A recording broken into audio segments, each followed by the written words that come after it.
Okay.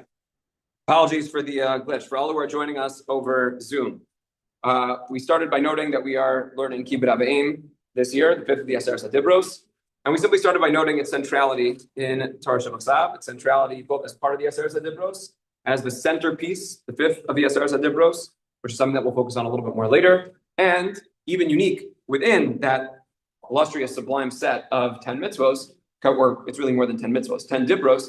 Kabedes Avicha ve'esimecha has a special award attached to it as Matan Sfar B'tzida. The Torah says,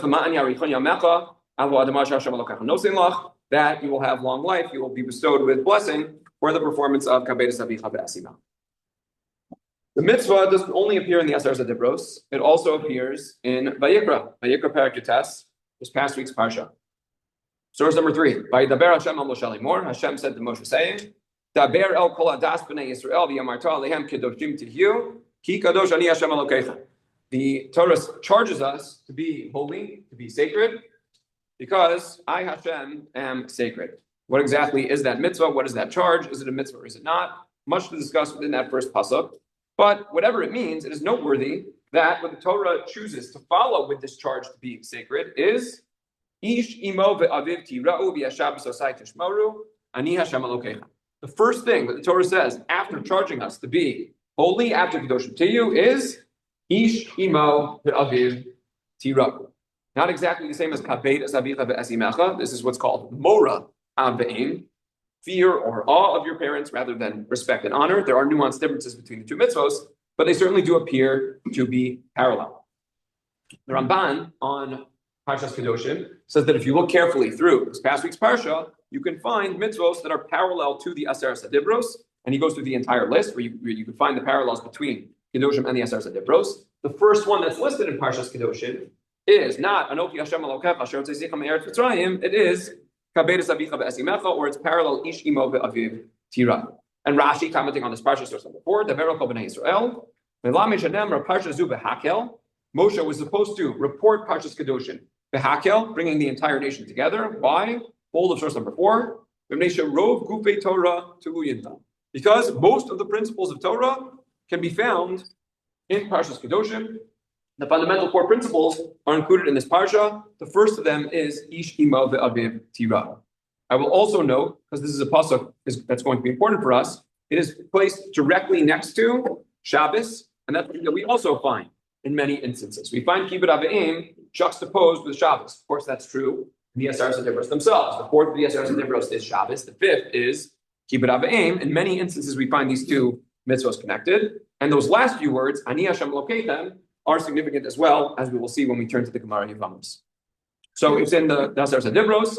It's in Parshas Kedoshim. I'll just note one other instance in which Kabedes Avicha ve'esimecha appears in a significant context, is in Shemos Perek Tezvav in Parshas Beshalach, before the Torah is even given. There are certain mitzvos that Hashem chooses to give to the Bnei Yisrael before Har Sinai, before Matan Torah, that are fundamental to Torah itself. Source number 5, Yitzhak Hashem Vayirei Hashem Eitz Vayashlech Al Hamayim Yimtku Hamayim Sham Sam Lo Choku Mishpat B'Sham Nisahu. Bnei Yisrael are encamped at a place called Mara. It's called Mara because the waters there were bitter. Hashem makes a miracle. Moshe Rabbeinu sweetens the waters, and they're able to drink them. But the Torah says in that context, the bold of source number 5, Sham Sam Lo Choku Mishpat. There, certain laws were given to the Bnei Yisrael. What laws were given? If you look at Rashi, source number 6, B'Mara Nasan Lahem Mixas Parshiyot Shel Torah Teis Asku Bahem Shabbos Upara Aduma B'Dinim. Rashi says there are 3 things that were given: Shabbos, Para Aduma, and Dinim are interpersonal monetary laws. Those are the 3 things that were given at Mara. But if you look at the Targum Yonasan, source number 7, he goes through those things. But as we'll just read the bold of source number 7, Shabbos, there's Shabbos, then Kayim Ikar. Abba, B'ima. What else? Honoring one's father and mother was also one of the mitzvos that was given before Matan Torah. So again, you have a third instance in which Kabedes Avicha ve'esimecha is juxtaposed with Shabbos, and also its significance is highlighted if this was indeed one of the very few mitzvos that was chosen to be given to the Bnei Yisrael before Matan Torah.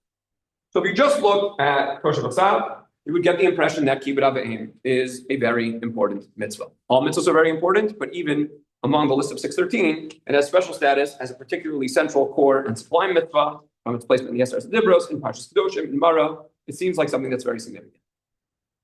But when we turn to the Torah Sheba'al Peh, we get conflicting indications regarding the status of this mitzvah.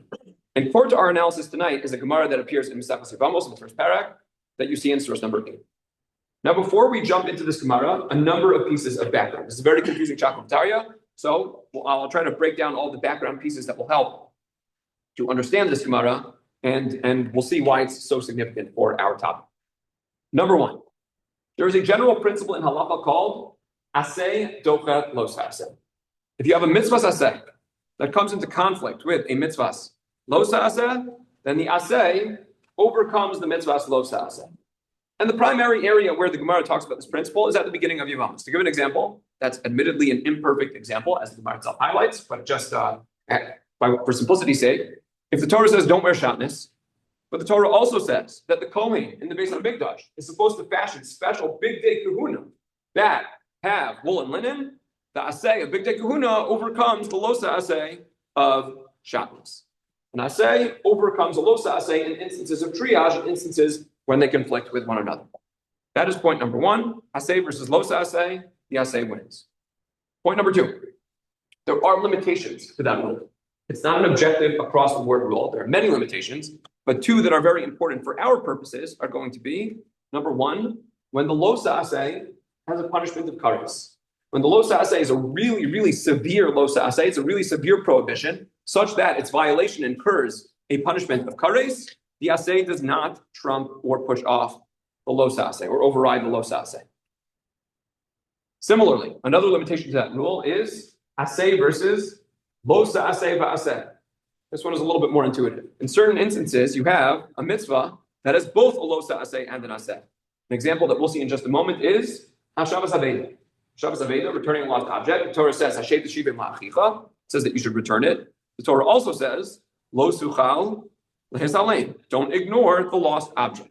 So that mitzvah has both a positive component, return it, and a prohibition component, don't ignore it. When you have those two operating together, an alternate mitzvah aseh cannot overcome the aseh and the losa aseh. It's somewhat intuitive, right? Because there is another aseh on the other side, it can't overcome the losa aseh aseh. So that's point number two. Even though aseh wins over losa aseh, there are exceptions to the rule. Point number three. There are certain areas of halacha that have prohibitions at different levels. Shabbos would be a great example. Violating a true malacha on Shabbos. Cooking a raw piece of meat on Shabbos. Writing a letter on Shabbos. That would be a lav de'oraisa with a punishment of kares. Skila, in theory, but certainly kares, if you don't have eidos v'asra'ah, it is a very severe punishment. Violating Shabbos on that level is the highest level of prohibition. But then there are other levels of violations of Shabbos, including something called lav de'machamed. Let's say I'm not doing the work myself, but I'm instructing an animal to do it for me.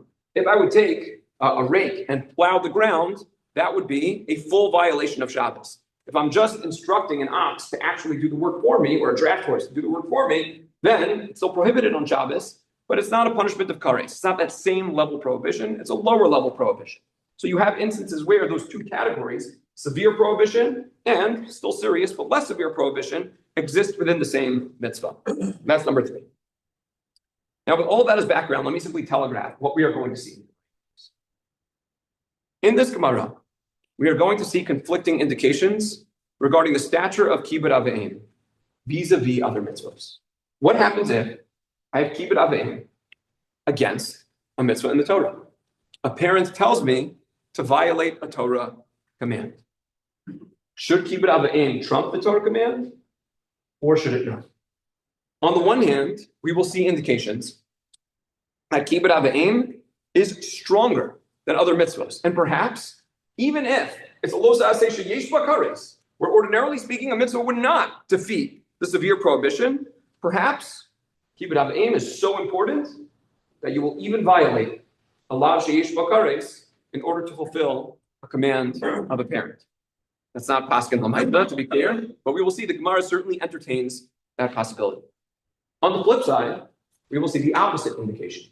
Even if generally a mitzvah aseh trumps a mitzvah losa aseh, if your parent tells you to violate losa aseh, even if it's just an ordinary losa aseh, it will not have the same power and effect as an ordinary mitzvah aseh. It is a lower level mitzvah.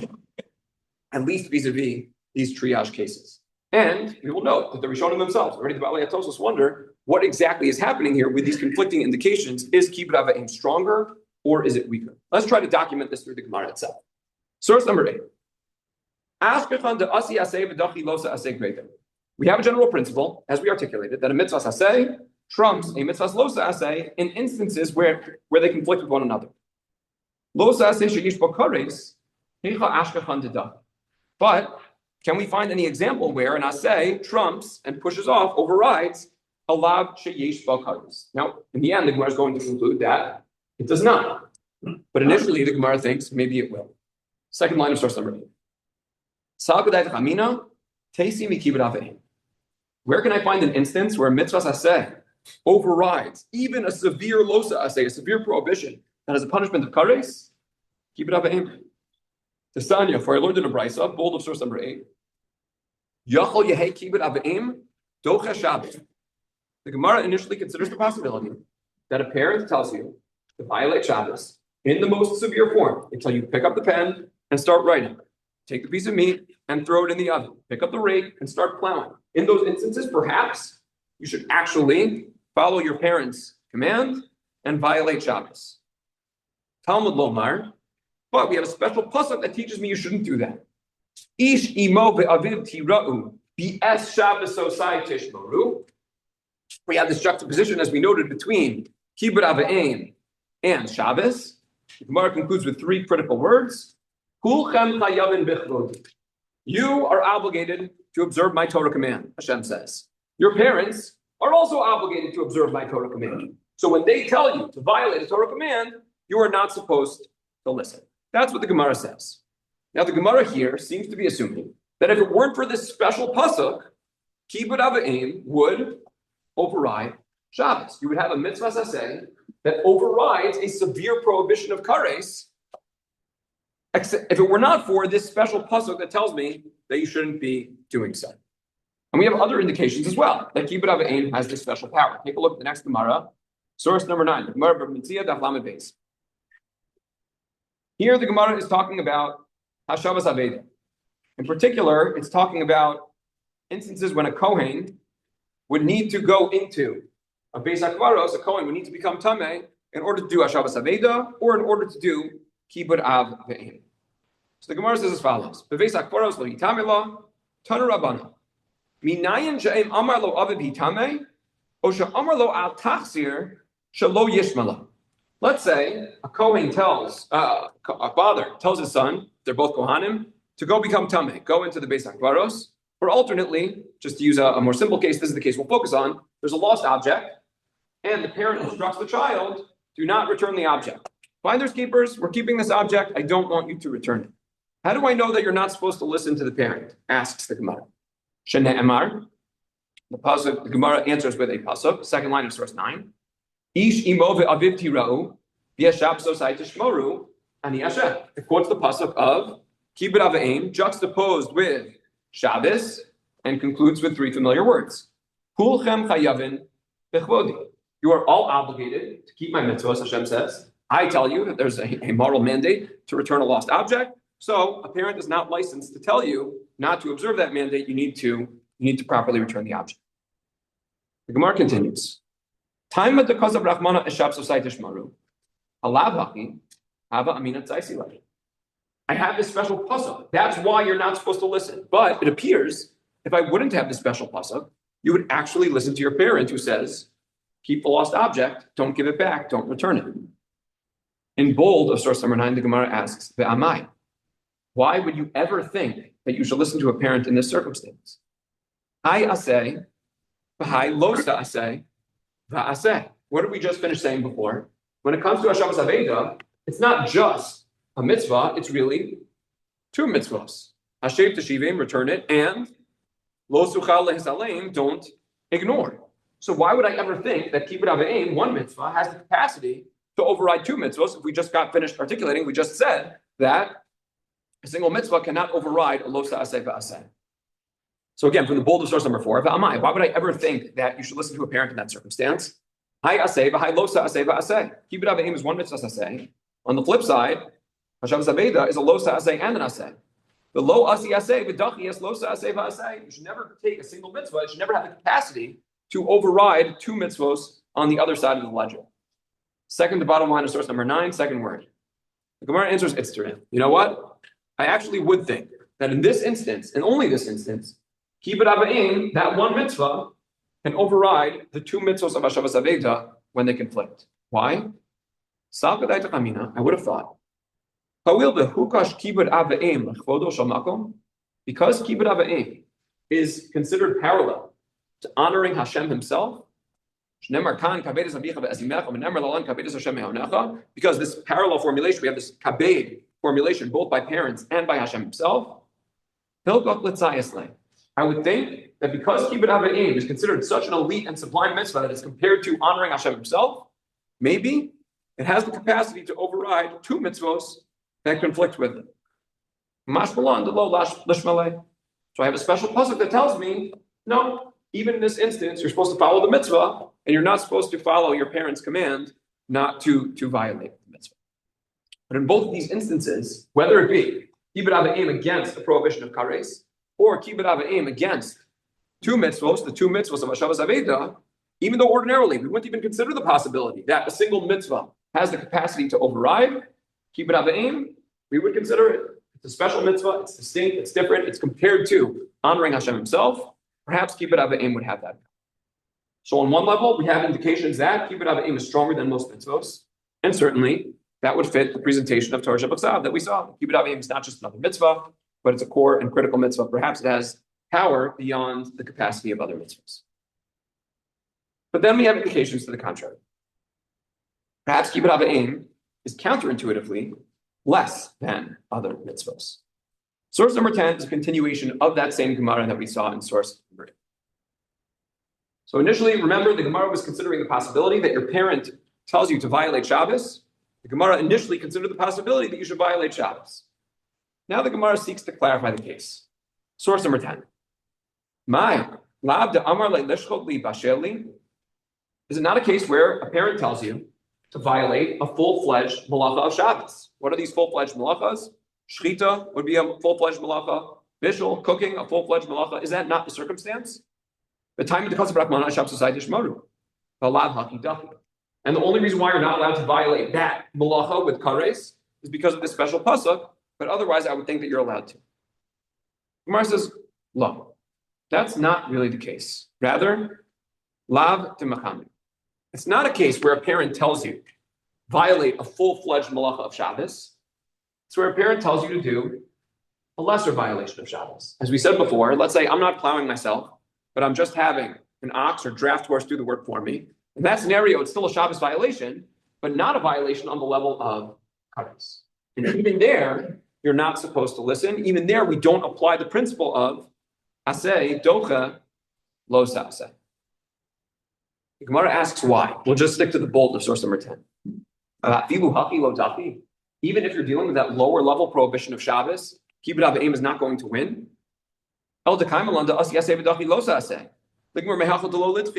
Gemara says, again, we won't go through all the nuances of the Shabbatariya, that flies in the face of our general principle of aseh, docha, losa aseh. Generally, if we have an aseh versus a losa aseh, and it doesn't have this special prohibition of kares or the special level of severity of kares, usually the mitzvah aseh wins. So why wouldn't we say that by kibbud avayim?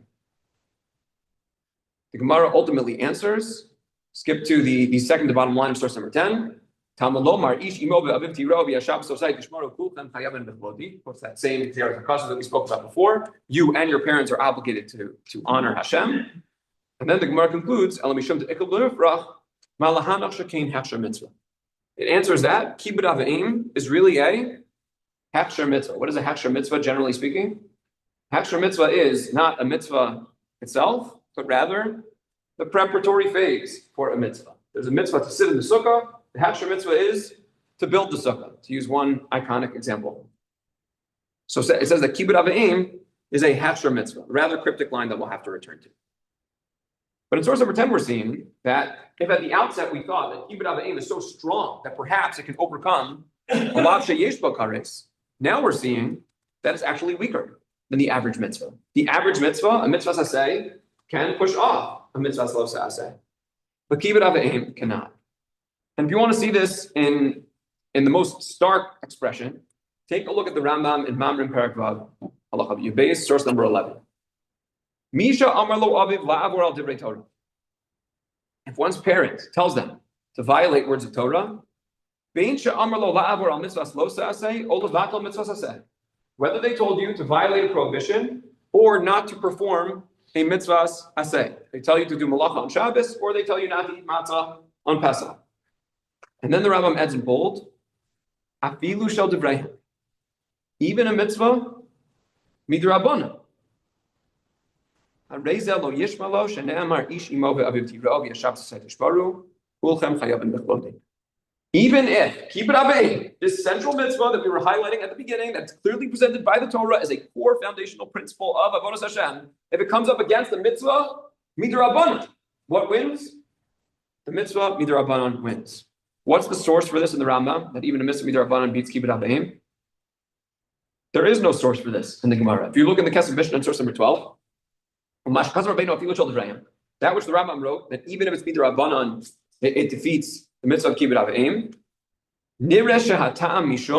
It appears to me the reason is to kivan the kaimalan the chol mile derabanan asmechinu alav de lo sasor rehu kachol divrei Torah. Because the Mishnah offers a rather controversial explanation of this Rambam. What does he say? He says really every midrabanan is a mitzvah midoraisa. Why? Because the Torah says lo sasor min adavar asher yikidu l'chayim min small. The Torah says listen to the chachamim. So because the Torah said listen to the chachamim, if you don't listen to the chachamim, you haven't only violated a mitzvah midrabanan, you have violated a mitzvah midoraisa as well. That's what the Kesef Mishnah says. Now we're not going to unpack all of that, but we will suffice to say that is an extraordinarily controversial read of the Rambam.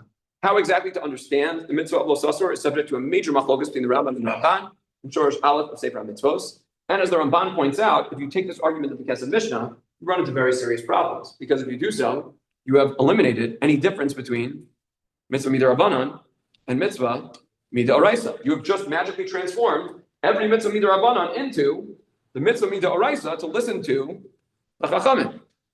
And whenever we have differences between mitzvah midrabanan and mitzvah midoraisa, the classic example being instances of, what's the classic example? Safek daraisa l'chumra, safek darabanan l'kula. You've eliminated all of those differences. So the fact that the Kesef Mishnah resorts to lo sasor is almost shocking, and it shows you how much he's struggling with this psak of the Rambam. Why is it that even a mitzvah midrabanan is going to trump kibbud avim? One final point before we try to really resolve all of these and better understand this mitzvah of kibbud avim, and that's Tosfos in source number 13. Tosfos said the reason why kibbud avim does not trump mitzvahs of Shabbos is because shekain hechsher mitzvah, because it is a hechsher mitzvah. It's not a mitzvah itself; it's just preparation for a mitzvah. Very strange. Kibbud avim is clearly a mitzvah. It's one of the Aseret HaDibrot. Look at any count in 613. It's a mitzvah. Look at the halachos. It's clearly a mitzvah. So what does it mean, shekain hechsher mitzvah?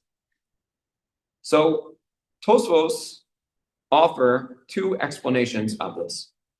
The first, we'll discuss. I think it's probably easier to discuss source number 13 outside. The first suggestion of Tosfos is your violation of Shabbos is not going to be actual kibbud avim. It is only going to be hechsher mitzvah. Why? Let's say a parent tells you to cook on Shabbos, and you're going to cook on Shabbos. Is the cooking the fulfillment of kibbud avim? Not really. What's the true fulfillment of kibbud avim? After the food is cooked and you serve it to your parents, that's when you've actually fulfilled the mitzvah. So the cooking is only going to be a hechsher mitzvah. It's not going to be the mitzvah itself, and therefore it's not going to violate Shabbos.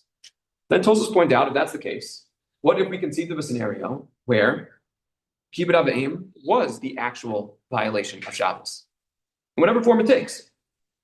A parent wants you to write something down, and they tell you, please write it, and you're writing it for them. That is the kibbud avim itself. So would you be able to violate Shabbos in that circumstance? Tosfos say no. Even actual kibbud avim can be called hechsher mitzvah. Despite the fact that it itself is a mitzvah, it can be called hechsher mitzvah. Why? The Re gives one reason for that. If you look at just the last bold line of source number 13, most of kibbud avim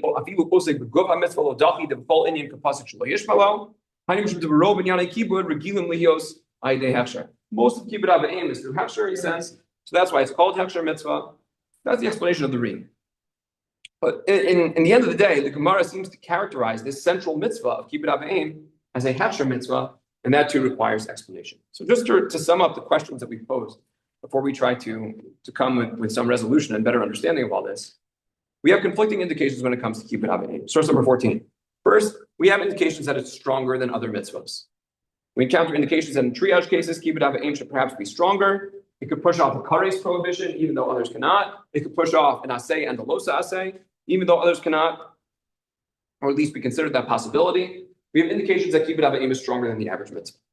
On the flip side, we had indications that kibbud av v'em is weaker than the average mitzvah. Your parent tells you to violate a losa asay, even if generally we say asay don't losa asay, here we do not say so. And the Rambam said, even if a parent tells you to violate a mitzvah, midrabanan, the Rabbanan wins over kibbud av v'em. And finally, we have this strange characterization of the mitzvah as hefsher mitzvah. The kibbud av v'em is somehow a hefsher mitzvah, it's somehow a preparatory phase for a mitzvah, implying that it's somehow distinct from a mitzvah itself. What do we make of all of it? So to answer, I would suggest that really all of this tells us what the nature of kibbud av v'em itself is. And I think one of the best ways to express this is through the lens of the Sefer HaChinah. Source number 15 is the Sefer HaChinah, counting the 33rd mitzvah, which is kibbud av v'em. And it says Shorashei HaMitzvah. Shorashei HaMitzvah literally means the roots of a mitzvah. For each of the 613 mitzvahs, the Sefer HaChinah gives us a theological exposition, a hashkafic explanation of what the mitzvah is all about. Sefer HaChinah begins with a commentary on kibbud av v'em that is usually cited. When people talk about the Sefer HaChinah on kibbud av v'em, they usually refer to the first two lines, the lines that are in bold. But I think what's often missed is a line that appears slightly later on that's equally critical in highlighting two dimensions of this mitzvah of kibbud av v'em. Let's take a look at what he said in source number 15. Mishrashe mitzvah zeh. What are the roots of this mitzvah? She'ra'oi lo la'adam she'yakir v'yigmol chesed l'misha asa imo tova. The baseline obligation of kibbud av v'em, says the Sefer HaChinah, is what we would call, in two words, hakaras hatov. It's important to have gratitude. Where does the Torah say takir tov? Where does the Torah command us to be grateful people, to express gratitude to those who do good things for us? You look through the Torah, from the first word of Bereshit to the last word of Zos Bracha, you're not going to find any command that tells you that you should express hakaras hatov. And yet we know that it's an obvious core Torah value. And anyone who lacks it is clearly flawed in their basic character, in their basic midos. Where exactly does it come from? Sefer HaChinah says, you know what the paradigm of hakaras hatov is? It's honor your parents. Why? Because of all that your parents did for you. Continues the Sefer HaChinah, source number 15, after the comma on the first line. Don't be somebody who clearly a deficient character who doesn't appreciate what others do for them. Sefer HaChinah uses very strong words. If you fail to just appreciate others, if you fail to exhibit gratitude, you are a deeply flawed person. Me'usa literally means a person of disgusting character, vile character. You've failed in your basic obligation, he says.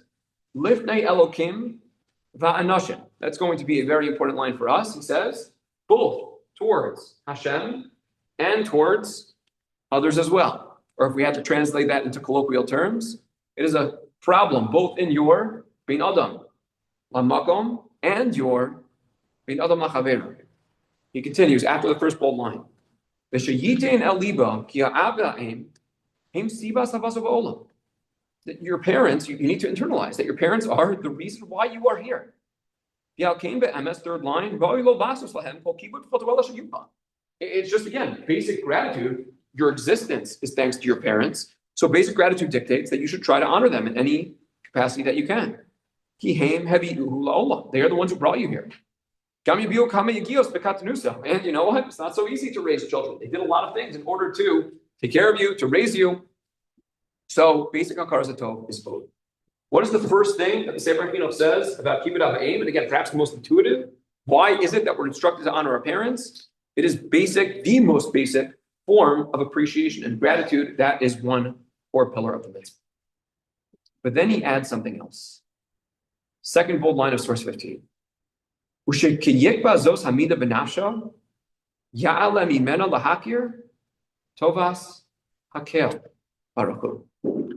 you when you internalize the gratitude that you owe to your parents, you know what you will then be capable of doing in much better form? Giving proper gratitude to whom?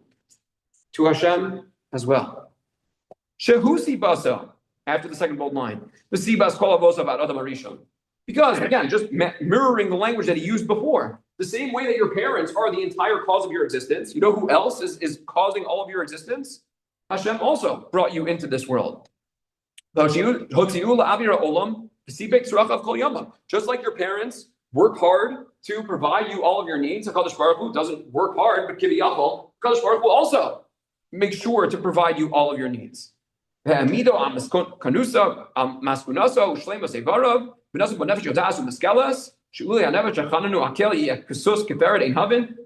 our physical health. He gives us our mental capacity to make meaningful moral choices and to think.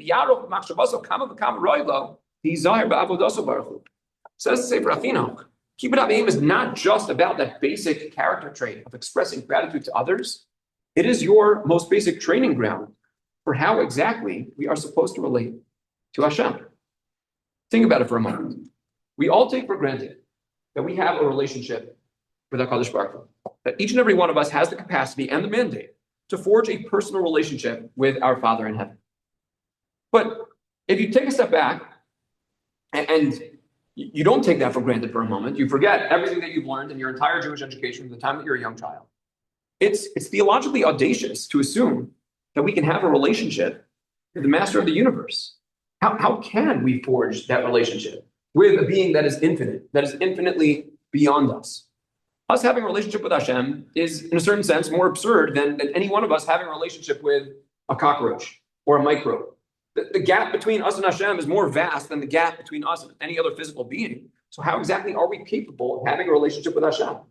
Part of the miracle of creation is that HaKadosh Baruch Hu does create the capacity within each and every one of us to forge a close and intimate personal relationship with Him. But how exactly do we do that? It's hard. It's not easy. So you know what we do? We employ certain metaphors for our relationship with Hashem. We think of Hashem as a melech. We think of Him as a king, and we are His loyal subjects. We think of Hashem as a shofet, as a judge. He's the shofet kol haaretz. On the Yom Noraim, we stand before Him, and He judges us. Sometimes we think of Hashem in the context of a romantic relationship. Schrier describes Bnei Yisrael's relationship with Hashem as the romantic relationship, a courtship between two lovers. But perhaps the most basic metaphor that we employ for Hashem is a parent. He is Avinu before He is Malkeinu. He is our Father in heaven. What is our training ground to even have any basic relationship with Hashem? It is the mitzvah of kabedas avicha ve'asimecha. The Minchas Chinuch in source number 16 considers whether, we don't need to see this inside, considers whether kabedas avicha ve'asimecha is a mitzvah bein adam lamakom, or is it a mitzvah bein adam lachavera?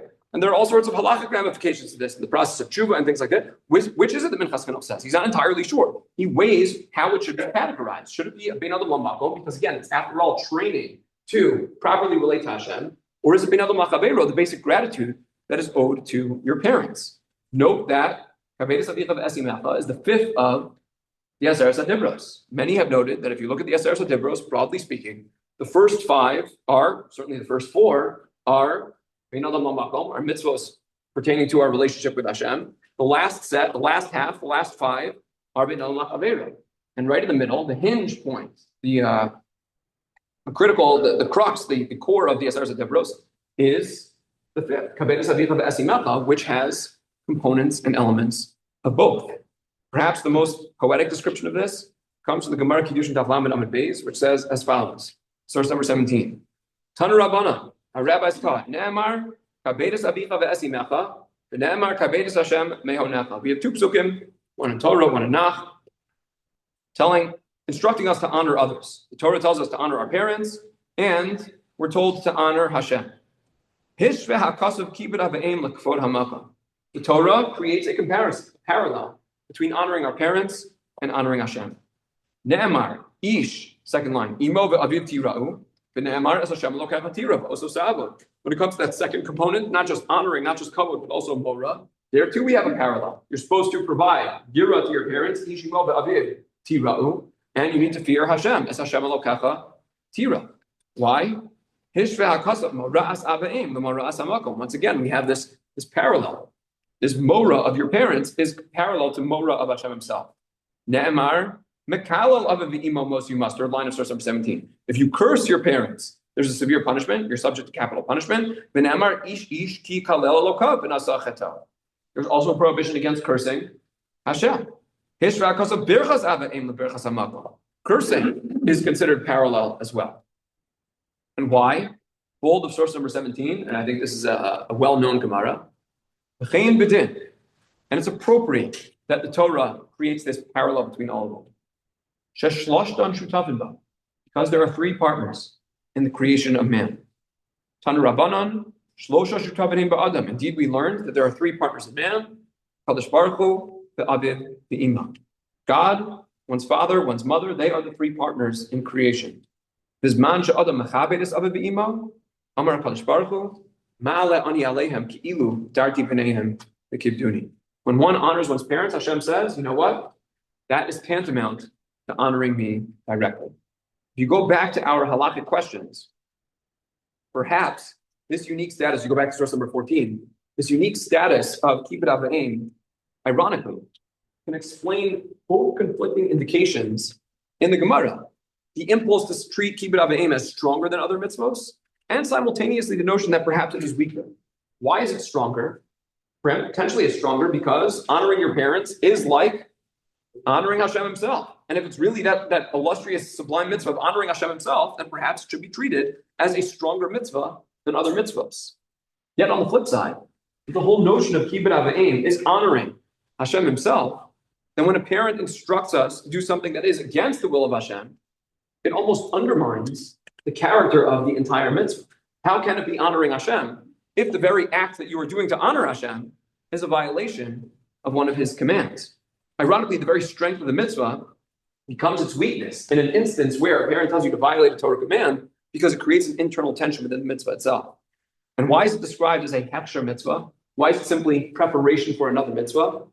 If indeed the whole idea of kibbud avim is that it is a metaphor, it's a paradigm for how exactly we are supposed to relate to Hashem, we can then understand why the entire mitzvah in its entirety can be described as hechsher mitzvah. Not to undermine its status, quite to the contrary. Again, it is a central and core mitzvah, but it is a hechsher mitzvah because this is the mitzvah, more than any other, that teaches us how we can then relate to Hashem himself. It is the hechsher mitzvah for how to properly forge a relationship with our Father in heaven, with the Ribono Shel Olam. I think it's a powerful approach to kibbud avim, and I'll close with one piece from Soloveitchik that I think highlights it in rather poetic fashion. Soloveitchik presented this as in metaphorical terms as the relationship between a tree and its roots. I'll read to you. This is from an essay called Kibbud Umora, The Honor and Fear of Parents. It appears in the volume Family Redeemed. Soloveitchik writes as follows. There is an existential give and take relationship between parent and child. Of course, for Soloveitchik, again, he couches it in somewhat philosophical language, but he gets into the more poetic metaphor in just a moment. Each depends existentially on the other. The dependence between parent and child is reminiscent of the dependence prevailing between a tree and its roots. What chance of survival has the tree whose roots have died? And of what use are the roots if the tree has been felled? Suspended in midair is the child who has drifted far from his origin, his parents. He must feel a devastating loneliness. He must burn with a thirst, since the cool, crystal clear waters of the wellspring from which he removed himself in a fit of rebellion and anger are at an almost endless distance from him. What good is the child who doesn't have basic roots, who can't root themselves to the earth? Vice versa, one should endlessly pity the parents who in their mad rush for success and riches lose their child. For all the riches that were assembled turn into dreadful poverty, and a bright day full of fragrance, song, and color turns into a dreary and cold autumnal night. Halacha has emphasized time and again the unique nature of the parent-child relationship. In fact, it has introduced into it a transcendental motif, and, Soloveitchik adds, equated it with the relationship binding man to God. The origin perception is characteristic of both. Kibbud avim, yes, is about Hakar Zatov. Certainly, it is intuitive on that most basic level. Endless Hakar Zatov is due to our parents. But more than that, it is a model for our relationship with Hashem himself. And on a practical level, that's something that we should try to carry with us, and it's a perspective that we should try to instill. That whole paradigm of roots and trees is something that I've emphasized time and time again in so many countless contexts. In instances where, as we'll talk about, sometimes there is tension between parents and children. That's something that we'll talk about next week. But even in those instances, that whole paradigm, that whole model is critical to bear in mind. In our relationship with Hashem, there are rough patches too. There are often difficult moments in our relationship with Hashem. Not everything is that beautiful day with the sun shining that Selfless describes. There are difficult moments that arise as well. There are times when we have questions and challenges and difficulties, and yet we somehow remind ourselves that Hashem is in charge. He's the one who brought us into this world, and we maintain our relationship with Him nonetheless. And the same applies to parents. I've shared this in the past. Perhaps some of you have heard me say this before. But in the context of parent-child relationships, when there is tension, this is a theme that I constantly go back to. Just to give one example, one instance, when I used to teach in another community, I not infrequently would have students who would come from non-Shomer Shabbos homes who would become Shomer Shabbos. They decided, on their own, that they were going to start observing Shabbos. They were going to keep Isur Malacha. Their parents would watch TV on Shabbos, would drive on Shabbos, et cetera, et cetera. They would decide they were not going to. And understandably, that caused significant tension within a family.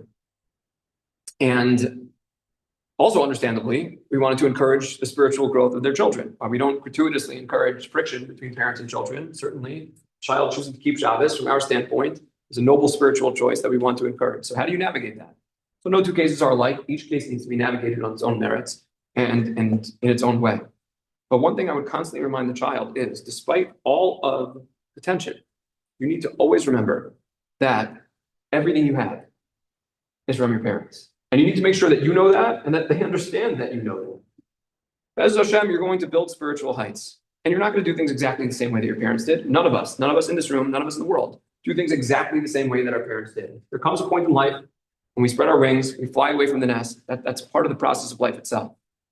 But even as you do things differently, you can never, ever forget that the foundation of everything you will build in life is the foundation that your parents gave you.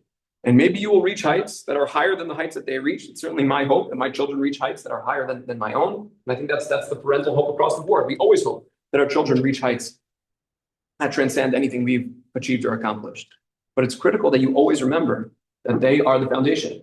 As the Sefer HaChinuch expresses, just as HaKadosh Baruch Hu is the source of our existence in this world, the parents are the foundation for everything as well. And even if there are moments where there's tension, where things are rocky, where not everything is going smoothly, that perspective always needs to be borne in mind because it is the anchor and the foundation, not just for our relationship with our parents, but in many ways for the entirety of Torah, for our relationship with Hashem Himself.